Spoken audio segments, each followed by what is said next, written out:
L'Allemagne nazie s'est servie des Jeux de Berlin en 1936 comme d'un instrument de propagande à la gloire de son régime nauséabond. Les Jeux sont attribués à Berlin en 1931. C'est l'époque de la République de Weimar du maréchal Hindenburg. Janvier 1933, Hitler arrive au pouvoir. Tout de suite, la tenue des Jeux à Berlin est remise en cause. Remise en cause non pas par le mouvement olympique, mais par les nazis eux-mêmes. Pour les nazis, le sport doit uniquement servir à former des soldats. En outre, selon leur terminologie, il est inconcevable que des Aryens se mesurent à des nègres et à des juifs.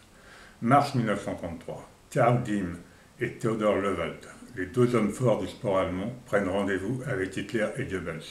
Ces derniers sont très rapidement convaincus de l'intérêt pour l'Allemagne d'organiser ces Jeux dans un but de propagande.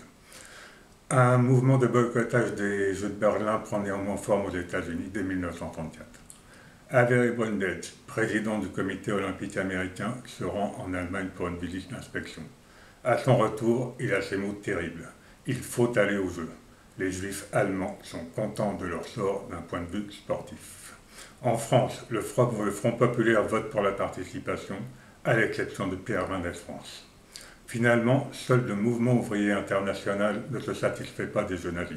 Il organise des contre-jeux, les Olympiades populaires, qui doivent se tenir à Barcelone en juillet 1936.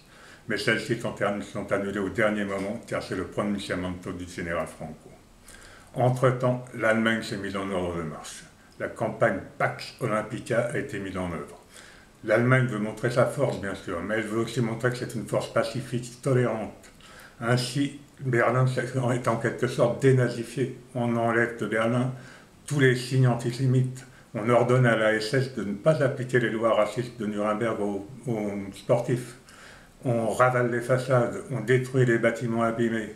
Pire, on parque les gitans dans des camps à l'extérieur de Berlin, avant-goût de ce qui se passera plus tard.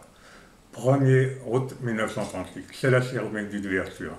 La Via Triumphalis, la gigantesque artère qui mène au stade olympique, est tapissée de drapeaux à la croix gammée, de drapeaux olympiques, de drapeaux de toutes les nations. Fritz Schlien, un jeune arien, traverse cette foule immense, ce million de personnes avec la torche olympique à la main. C'est le dernier relayeur. En effet, pour la première fois, le relais de la flamme olympique est organisé. Il a été inventé par Karl Diem et Goebbels. Par la suite, le CIO demandera s'il faut garder le relais olympique. Finalement, il oubliera que ce sont les nazis qui l'ont inventé et décidera que ce relais de la flamme olympique devra perdurer et il deviendra le symbole de la paix universelle.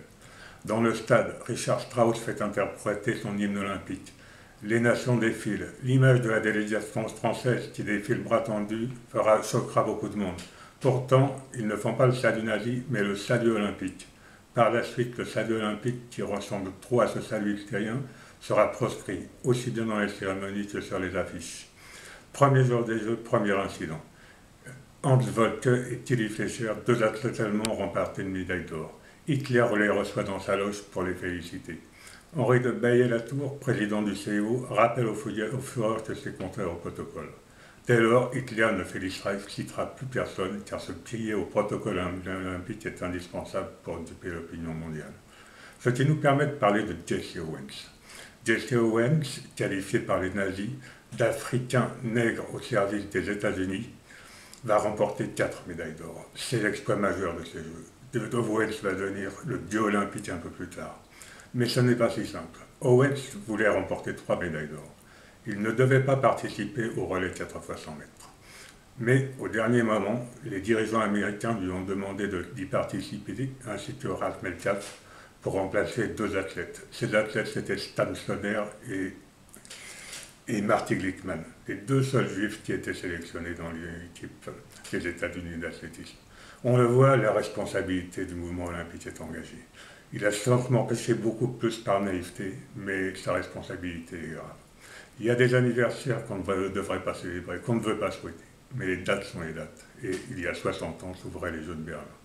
Ne pas célébrer ne signifie pas oublier. Il ne faut jamais oublier, afin que jamais tout cela ne recommence.